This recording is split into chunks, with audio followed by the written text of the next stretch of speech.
Bismillahirrahmanirrahim. Assalamualaikum warahmatullahi wabarakatuh. Alhamdulillahi rabbil alamin. Nasta'inuhu wa nastaghfiruh wa na'udzu billahi min shururi anfusina wa min sayyiati a'malina. من يهد الله فلا مضل له ومن يضلل فلا هادي له. أشهد أن لا إله إلا الله وحده لا شريك له وأشهد أن محمدا عبده ورسوله لا نبي ولا رسول بعده. قال الله تعالى في القرآن الكريم: أعوذ بالله من الشيطان الرجيم. يا أيها الذين آمنوا اتقوا الله حق تقاته ولا تموتن إلا وأنتم مسلمون. وقال رسول الله صلى الله عليه وسلم: اتق الله حيثما كنت وأتبع سيئة الحسنة تمحها وخلق الناس بخلق حسن. رب اشرح لي صدري ويسر لي أمري واحلل عقدة من لساني يفقهوا قولي. Hadirin wal hadirat rahimani wa rahimakumullah. Bagaimana kabar bapak-bapak dan ibu-ibu semuanya, sehat? Alhamdulillah, kita bersyukur kepada Allah Subhanahu wa taala. Pada malam hari ini kita masih diberikan 3 keutamaan. Yang pertama, kita diberikan tempat terbaik di muka bumi ini. Tempat terbaik di muka bumi ini adalah masjid-masjidnya. Sebagaimana Rasulullah Shallallahu Alaihi Wasallam bersabda, "Ahabbul bilad illallahi masajiduha, wa abghadul bilad illallahi aswaquha." Rawahu Muslim. Sebaik-baik atau tanah yang paling Allah cintai di muka bumi ini adalah masjid-masjidnya. Dan tempat di muka bumi ini yang paling Allah benci adalah pasar-pasarnya. Alhamdulillah, kita malam hari ini terpilih dari sekian miliar manusia, sekian juta manusia yang tinggal di Siwal ini. Kita hadir di Masjid Ali Zubaidah. Ini berarti dari donatur ya Pak? Donatur mana nih? Qatar apa Kuwait? Atau dari warga Siwal sendiri? Kalau dari namanya, ini nama asing ya, jadi Ali Zubaidah biasanya dari luar negeri. Alhamdulillah, kita berada di tempat terbaik. Masjid ini tempat terbaik dibandingkan rumah kita. Walaupun rumah kita lebih mewah, lebih bagus, lebih luas, lebih mahal daripada masjid ini, tapi rumah kita kalah fadilahnya, kalah keutamaannya dibandingkan masjid. Karena apa? Karena masjid memiliki keutamaan. Di antara keutamaannya karena masjid disebut Baitullah, rumahnya Allah. Sedangkan rumah kita ada namanya, misalkan Baitu Azam, berarti rumahnya Azam. Baitu Fulan, berarti rumahnya si Fulan. Baitu Ali, berarti rumahnya Ali. Rumahnya Ali, rumahnya Azam itu berbeda dengan rumahnya Allah. Di mana letak bedanya? Kalau rumahnya Allah, sholat di dalamnya berlipat ganda pahalanya. Sedangkan sholat di rumah kita itu tidak berlipat ganda. Sholatul jamaah fil masjid afdalu min sholatil fardi. Sholat berjamaah di masjid itu lebih utama dibandingkan sholat di rumah. Berapa derajat? Bisa sab'a wa isrina darajah. 27 derajat. Berarti pahala sholat di masjid lebih besar dibandingkan sholat di rumah. Maka kita beruntung, walaupun misalkan rumah kita jauh dari masjid, selama masih dengar suara azan, kita harus mendatangi. Dulu ada sahabat Nabi namanya Abdullah bin Umi Maktum. Beliau ini dulu buta ya, memang beliau sejak lahir buta. Lalu minta diskon, minta rukhsah, keringanan kepada Nabi. Wahai Rasul, boleh enggak aku ini sholat di rumah? Karena aku buta. Takut aku khawatir aku ke masjid nabrak sini, masuk jurang sini dan sebagainya, masuk parit maksudnya ya. Maka Rasulullah SAW tidak memberi jawaban. Tapi menjelang berapa menit kemudian Rasul bertanya, Sami'tan nida, wahai Abdullah bin Umi Maktum, kamu dengar azan tidak? Kalau suara azan saya dengar. Fa'ajibu, maka datanginlah. Orang buta saja minta izin baik-baik karena keterbatasan indera, karena susahnya berjalan menuju masjid, karena rumahnya jauh dari masjid, tidak ada yang menemaninya ke masjid, dia minta rukhsah, minta dispensasi. Tapi tidak diberikan oleh Rasul. Rasul hanya bertanya, kamu dengar azan tidak? Dengar. Kalau dengar, maka datangilah suara azan tersebut.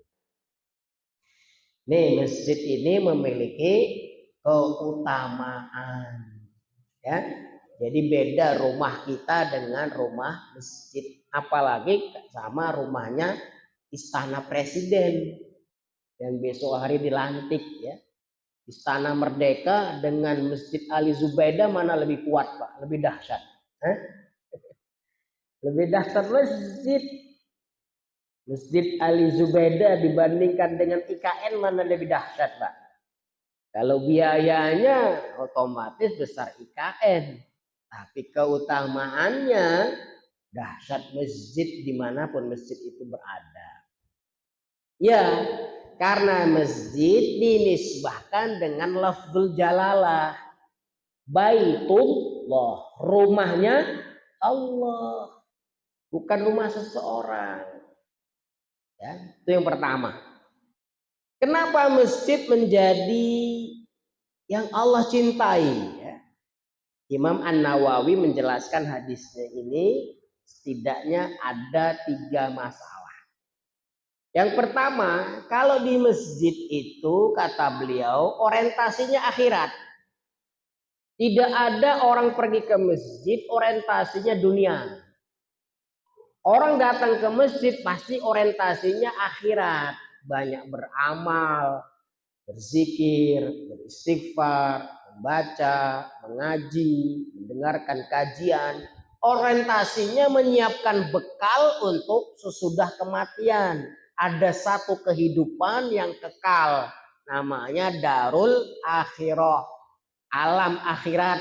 Kalau kita ini sekarang masih tinggal di alam dunia, nanti ketika kita sudah wafat dihidupkan kembali, tapi alamnya berbeda. Sudah namanya wal akhiratu khairu wa abqa, alam akhirat.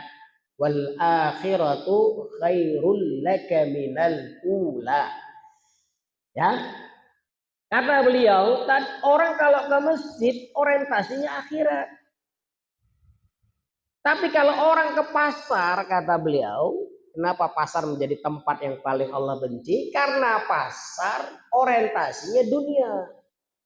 Gak ada orang ke pasar ke orientasinya akhirat. Orang ke pasar itu orientasinya pengen untung. Orang dagang, misalkan air minum Cleo ini misalkan. Dia beli 1.000, maka dia menjualnya 2.000. Boleh. Karena jarak, jasa dan transportasi dihitung supaya dia untung. Maka urusan dunia, urusan pasar, masalah profit, bisnis, urusan dunia. Tapi kalau orang pergi ke masjid, tidak ada orang ke masjid itu orientasinya dunia. Pasti orientasinya akhirat. Yang kedua kata beliau, menarik ini penjelasan beliau. Orang pergi ke masjid itu orientasinya banyak beramal, ya, berlaku jujur. Tapi kalau orang di pasar itu banyak maksiat, banyak berlaku bohong. Banyak dustanya. Pedagang itu coba lihat, kalau dia dusta, dia bilang saya beli ini 5.000 satunya, padahal dia beli hanya 1.000. Dia bilang ini baru saja saya beli 5.000, sudah dusta. Tadinya aslinya 1.000. Ini padahal ini buahnya bagus, manis, ternyata pahit. Sudah berdusta, merusak timbangan, memberatkan timbangan. Wailul lil mutaffifin alladzina idza qalu 'alan nasi yastawfun wa idza kaluhum aw wazanuhum yukhsirun, ya. Celakalah orang-orang yang berlaku curang. Kalau dia berdagang dia pengen untung, tapi kalau dia menjual, ya, kalau dia membeli dia pengen untung, kalau dia menjual pengen untung juga, ya. Berlaku curang artinya. Kalau jujur boleh. Perdagangan yang jujur tuh Rasulullah Shallallahu Alaihi Wasallam ketika dari Madinah ke Syam. Perjalanan kami 1 bulan. Saya di Mekah ini harganya sekian, saya jual sekian untuk jasa transportasi, ya. Maka larislah. Tidak ditutup-tutupi. Kalau barang bagus dibilang bagus, barang jelek dibilang jelek. Tapi di pasar hari ini sikut-sikutan orang, Pak. Jangan beli di warung itu, ya kan? Sudah dia riba, menjelekkan karakter orang, berbohong, berdusta. Artinya kata Imam An-Nawawi, orang kalau ke masjid bawaannya jujur. Gak ada kita korupsi rakaat. Kita baru 1, kita hitung 3, gak ada. Jujur. Kita kurang, kita pasti tambah. Pasti kita disebut masbuk, orang yang ketinggalan rakaat. Ya. Tapi kalau di pasar orang berani ngibulin, berani ngapusi karena tidak takut. Dan yang ketiga kata Imam An-Nawawi lebih menarik, kalau di masjid itu tidak terjadi ikhtilat, laki-laki perempuan dipisah. Coba lihat, ibu-ibu ada istananya sendiri, gitu. Bapak-bapak terpisah dengan ibu-ibu. Coba kalau di pasar, campur baur enggak? Campur baur, ya. Laki-laki perempuan kena ikhtilat, berbaur. Kecuali di Masjidil Haram, di mana kaum muslimin bersama-sama menunaikan ibadah haji maupun umroh, karena tempat terbatas. Jumlah kaum muslimin banyak dan tidak membatalkan. Itu sudah terjadi, ya, sudah zaman dulu, sudah sampai sekarang kaum muslimin jumlahnya miliaran. Tempat yang terkecil maka berhimpit-himpitan, bercampur baur di situ. Tapi di selain Masjidil Haram itu tidak terjadi. Masjid Nabawi ya perempuan sendiri, laki-laki sendiri. Di Masjid Ali Zubaidah ya perempuan sendiri, laki-laki sendiri. Di Masjid Al-Aqsa Purbayan ya laki-laki sendiri, perempuan sendiri. Masjid Al-Aqsa Palestina ya laki-laki sendiri, perempuan sendiri. Masjid Nabawi di kota Madinah laki-laki sendiri, perempuan sendiri. Di Masjid Nabawi Gumpang Kartosuro, karena namanya menarik ini. 3 masjid itu ada di Indonesia semua, Pak. Ya. Masjidil Haram ada di Gembong daerah Bojo Gedang, namanya Masjid Haram ya. Masjid Nabawi saya pernah ngisi di Gumpang Kartosuro, namanya Masjid Nabawi gitu.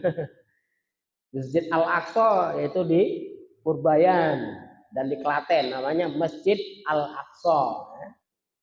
Tapi Masjid Al-Aqsa yang di Purbayan, di Al-Aqsa, Masjid Nabawi yang di Gumpang, Masjid Haram di Mojogedang itu nilainya 27 rakaat saja. Beda dengan Masjidil Haram. Kalau sholat di Masjidil Haram sekali saja itu mi'atu alfin kata Rasul. Lebih dari 100.000 kali lipat dibandingkan masjid manapun di muka bumi. 100.000 kali lipat, Pak. Kalau kita hitung dengan angka umur kita dengan tahun dalam 1 tahun, hari dalam 1 tahun, 100.000 itu sama dengan hampir berapa ratus tahun, Pak? 270 tahun ada yang menghitung ya. Berarti umur kita sholat di situ sekali saja fadilahnya besar sekali. Itu baru 1 sholat. Kalau sehari 5 kali, lalu dengan sholat sunnahnya, sudah berapa pahala yang didapat.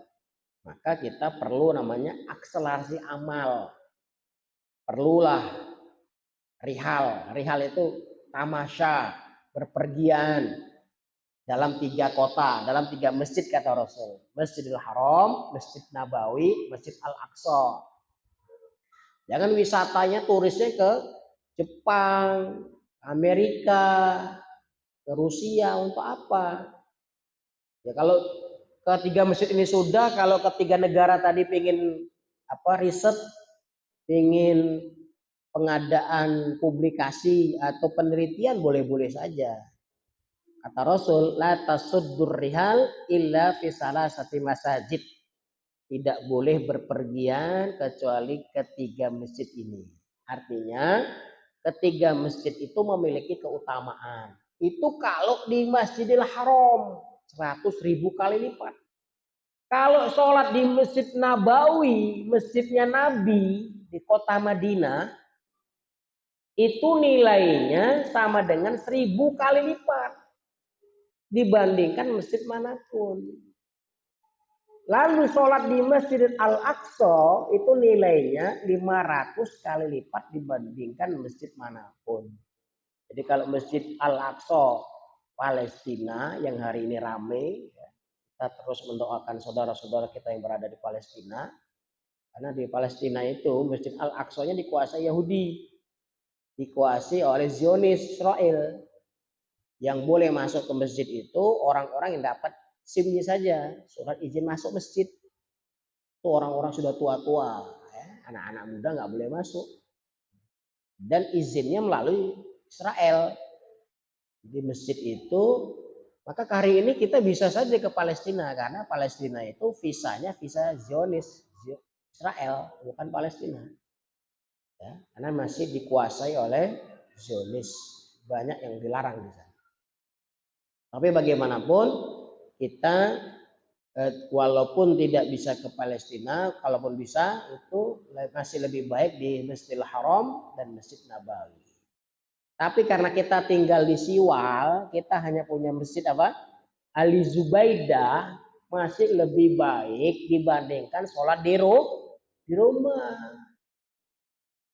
Umur kita terbatas, waktu kita terbatas. Kita sholat seumur hidup di rumah. Pahalanya satu.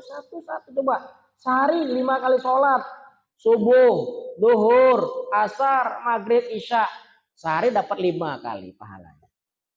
Kalau di masjid, dia 5 di masjid. Subuh di masjid, zuhur di masjid, asar di masjid, maghrib di masjid, isya di masjid. 27 kali 5. Berapa dia sudah dapat? Ya, 2 kali 5 100, 7 kali 5 35, berarti 135. Pahalanya banyak sekali. Nah, jadi masjid dengan rumah itu perbedaannya antara langit dan bumi, jauh. Ya. Yang kedua, masjid itu disebut Rasul dengan Baitul Mukmin, rumahnya orang mukmin. Jadi orang mukmin tinggal di mana? Di masjid boleh, nggak boleh diusir. Kan hari ini ada viral ya masjid yang viral itu di mana? Masjid di Gonilan ya. Orang mau duduk di emperan aja diusir, mau sholat aja diusir ya. Katanya begitu informasinya ya. Rame di media sosial. Masjid itu bukan punya takmir.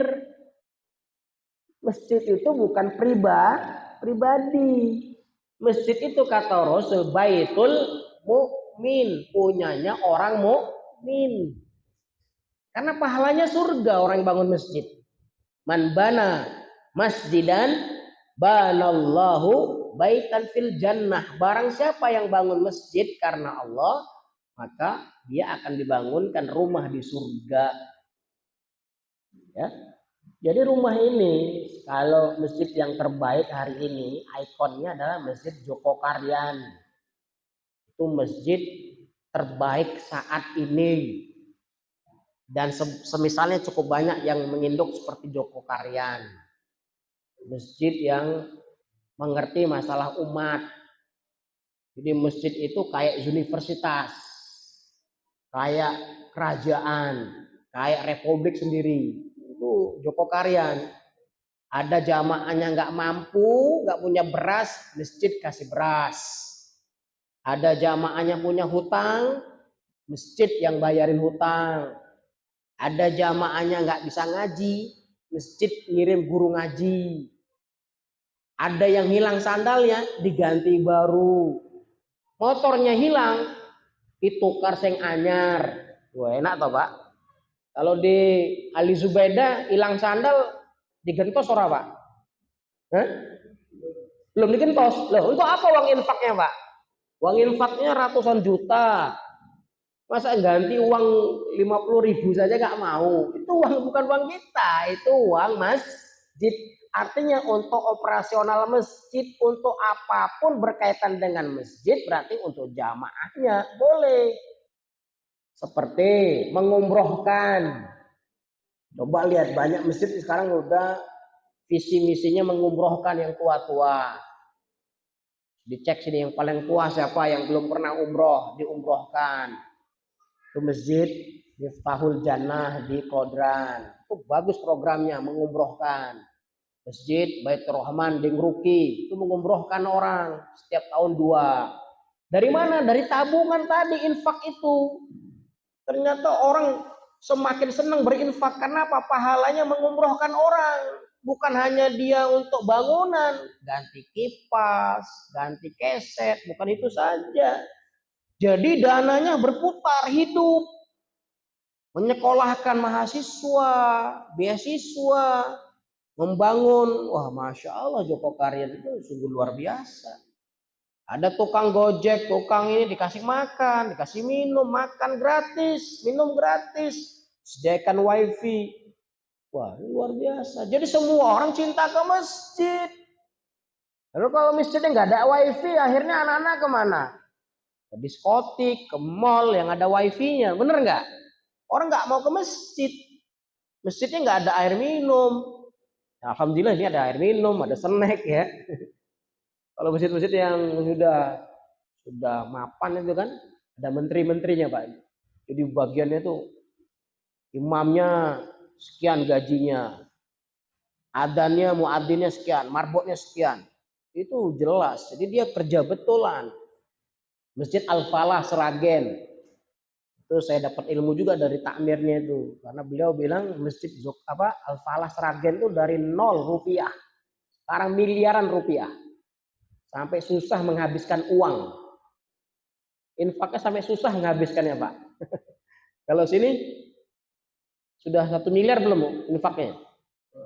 Belum ya? Ya sama Pak, awalnya hanya 10 orang, 20 orang Pak, awal-awalnya masjid itu. Toko Karyan apalagi. Tapi karena masyarakatnya dihidupkan, jadi masyarakatnya betul-betul didaya gunakan, itu wah, jadi sadar ke masjid, jadi cinta ke masjid. Masjid itu bagaikan rumah pertama mereka.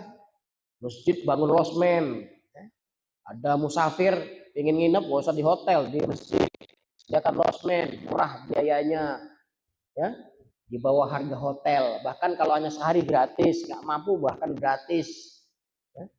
Luar biasa, sedekahnya luar biasa, ya. Ada tanda-tanda simbolnya kalau di Sukakaryan tuh rumahnya didatengin, oh ini dia kalau belum ada tanda sapinya berarti belum pernah kurban sapi, ya. Berarti besok dia dikasih modal supaya bisa dagang, tapi dikasih modal bisa dagang bisa untung, nanti keuntungannya balik ke masjid. Coba lihat, kalau mas jamaah kita nggak punya uang, larinya kemana coba? Ke bank pencet, bank apa? Legit ya. Nah itu kan bahaya Pak. Utang 500, bayarnya sejuta. Duh. Kalau nggak dibayar, terus tambah bunga, terus sehari tambah terus, bener nggak? Tuh ya Allah ya Karim. Maka hadir masjid itu di zaman Nabi. Pertama Nabi pindah hijrah dari Mekah ke kota Madinah. Yang pertama dibangun oleh Nabi adalah masjid. Karena masjid ini sentral. Segalanya, pengumuman, pendidikan, edukasi, sosial, itu semuanya digembleng di masjid. Strategi perang, ekonomi, itu di masjid. Maka masjid ini menjadi dahsyat. Nah ini saya lihat Masjid Ali Zubaidah ini megahnya Pak. Ini udah bagus. Tapi jamaahnya belum bludak Pak.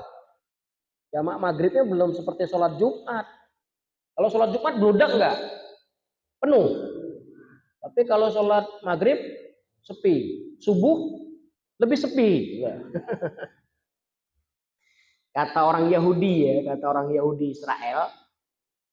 Kalau umat Islam ini sholat subuhnya sudah seperti sholat Jumat, kami angkat tangan. Kami takut dengan orang muslim seluruh dunia. Kenapa hari ini kami berani? Coba lihat, Zionis Israel itu nyerang 5 negara loh Pak. Bukan hanya Palestina yang diserang Pak. 5 negara sekaligus. Dia negara kecil tapi kemaki Pak, nih, Zionis itu. Yang dibombardir di mana? Lebanon. Karena Lebanon itu mendukung Palestina. Bombardir hari ini Lebanon. Padahal Lebanon itu negeri Muslim yang dimana banyak ulama hadir di situ, lahir di situ. Kitab-kitab inilah dari Beirut semua, Lebanon itu. Kitab-kitab tafsir itu semua dari Lebanon.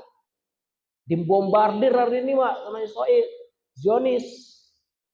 Terus mana lagi nih bombardir? Yaman, bombardir. Terus Suriah, dibombardir. Hah? Palestina, sekarang mau nyerang Jordania deh, coba bayangkan. Negara kecil tapi berani nyerang 5 negara loh Pak, sekaligus loh. Gimana itu? Padahal jumlah penduduknya, tentaranya aja bisa dihitung dengan kalkulator artinya. Sedikit dibandingkan 5 negara tadi kalau bersatu. Maka mereka nggak takut. Kata orang Zionis tadi, kalau umat ini sholat subuhnya belum seperti sholat Jumat, kami akan menyerang.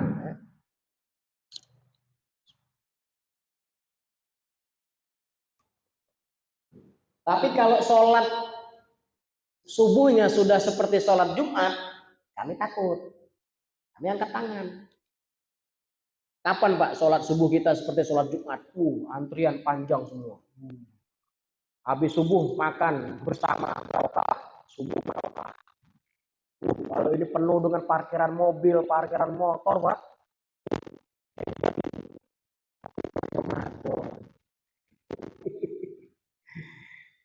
Kayak Ramadan doang ya.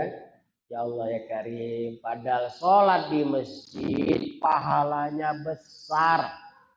Sampai Nabi kita mengatakan apa? Orang yang berada di masjid, sholat di masjid, dia mukmin yang hakiki, mukminul haqqo, mukmin yang benar, mukmin yang sejati, sebenar-benarnya orang mukmin. Berarti kalau orang itu sholatnya di rumah, itu bahaya. Berarti dia indikasi orang munafik. Orang munafik itu apa? Wa idza qamu ila sholati qamu kusala. Apabila ndak sholat yang males-malesan, nang omah wae daripada nang masjid. Ya Karim. Masjid Pak dahsyat sekali. Ya. Rumah orang mukmin, siapapun boleh datang ke masjid. Ya. Siapapun boleh tidur di masjid, belajar di masjid, difasilitasi oleh masjid. Tapi masjidnya diurus oleh orang yang tidak dibebanin macam-macam. Dia petugas khusus di situ, bukan sambilan. Tapi hari ini masjid kita nih petugasnya sambilan, kan? Nggak murni. Ya, habis pulang kerja dia ngurus masjid. Dari pagi harus ngurusnya. Karena masjid-masjid hebat tuh begitu, sudah permanen, sudah kuat. Pembiayanya sudah kuat. Dari mana pembiayaan infak itu? Dari kaum muslimin dimanapun dia hadir. Apalagi ini masjid dekat pinggir jalan ini, strategis ini. Pasang pelang di situ, butuh dana apa? Pasangkan MMT besar, hadiri majelis kajian akbar. Masjid butuh ini.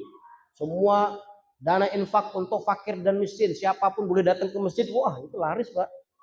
Seperti masjid dekat Batik Kris, Masjid Al-Fat. Itu penggalangan dana sound system 100 juta dalam waktu 3 hari clear, Pak. Hanya pasang MMT saja. Besar tapi. Masjid butuh speaker harga 100 juta. 3 hari baliho ini dicabut. Kenapa dicabut, Pak? Sudah tertutup. Siapa yang ngasih, Pak? Orang lewat. Bukan penduduk sini, Pak. Tapi orang lewat. Ini kalau orang ke sini ada nggak balihonya? Program Ali Zubaidah ini apa nih? Programnya menyantunin anak yatim, beasiswa apa nih Pak? Belum ada? Nah ini perlu Pak. Jadi masjidnya betul-betul kokoh, pasang MMT gede di pinggir jalan. Siapapun orang kaya yang lewat pasti dia akan mampir. Ya, ada ATM beras. Joko Karyan tuh punya ATM beras. Wah luar biasa.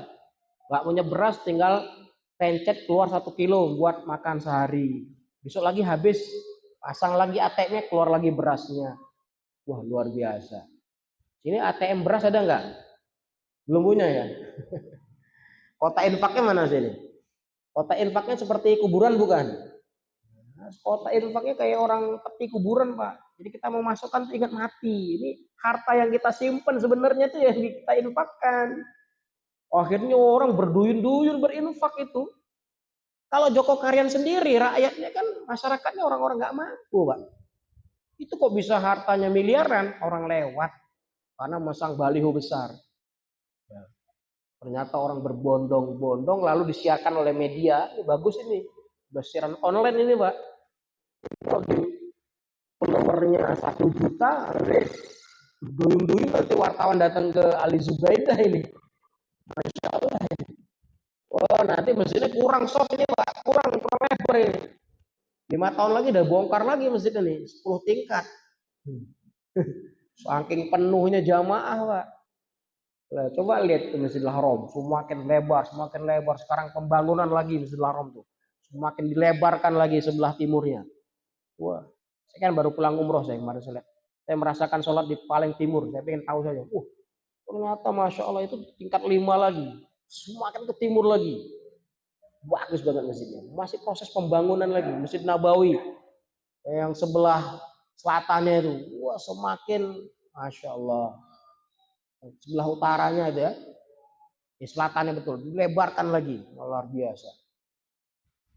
Artinya karena umat Islam berbondong-bondong datang, tempat harus tercukupi, maka harus memperlebar. Ini kalau Masjid Ali Zubaidah dilebarkan, tapi belum banyak ya nggak pantas ya. Gini aja bisa mapan ya Pak. Kalau penuh ya. Jadi masjid itu bukan milik takmir ya, bukan milik takmir, bukan milik organisasi tertentu, tapi milik semua kaum muslimin. Siapapun boleh memanfaatkan masjid ini untuk dimakmurkan. Innama ya'muru masajidallah. Jadi orang bangun masjid semata-mata mengharap ridho Allah. Bukan karena Oh, masjid pribadi ini masjid Ali Zubaida berarti punya keluarganya Ali, yang lain nggak boleh sholat di sini. Nah, untuk apa dibangun kalau nggak boleh sholat di sini? Namanya masjid umum berarti siapapun boleh memanfaatkan masjid sebagai edukasi, kampus, apa penataran, pendidikan dan segalanya.